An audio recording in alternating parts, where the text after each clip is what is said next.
So what's happened in Plymouth, Mass, there is a lake where there's been an observation of a wild bird die-off. And this is something that's been happening around the world for the last 6-9 months or so, in conjunction with the H5N1 high pathogenic avian influenza outbreak in wild birds. I think the risk for humans is low, but there are many other states where wild animal and domestic animal populations have become infected with this strain of H5N1. And it's just a matter of time before something happens where the couple different strains mix with either within a bird or within a pig or maybe another animal species and creates a new virus that can be more readily transmitted. So for right now, I don't think there's a lot of need to worry in Massachusetts, but the potential for something happening in the next year or two or maybe less is substantial.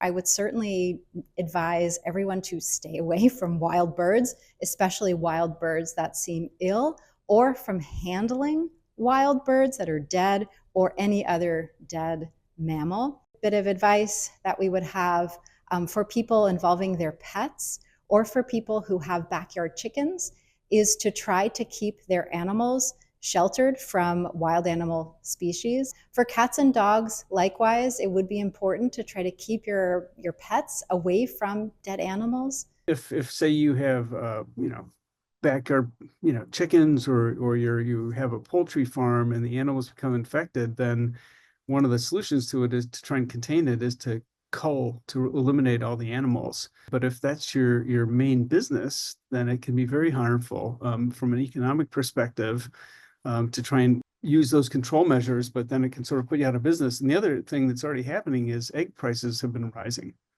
And I think that's going to continue. The good news is that the strains of the virus that have been circulating in much of the US have been relatively mild. So the people have had conjunctivitis, inflammation in their eyes, some mild respiratory symptoms.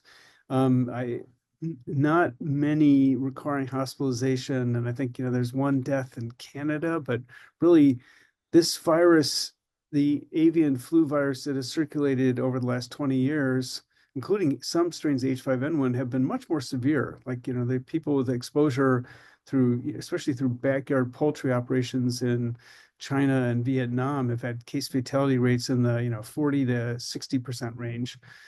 So this is really mild, but so that's good. And the other good thing is that we have medications that appear to be active against it. And there's work on developing vaccines. So there are some proactive measures being taken to try and be ready if this expands.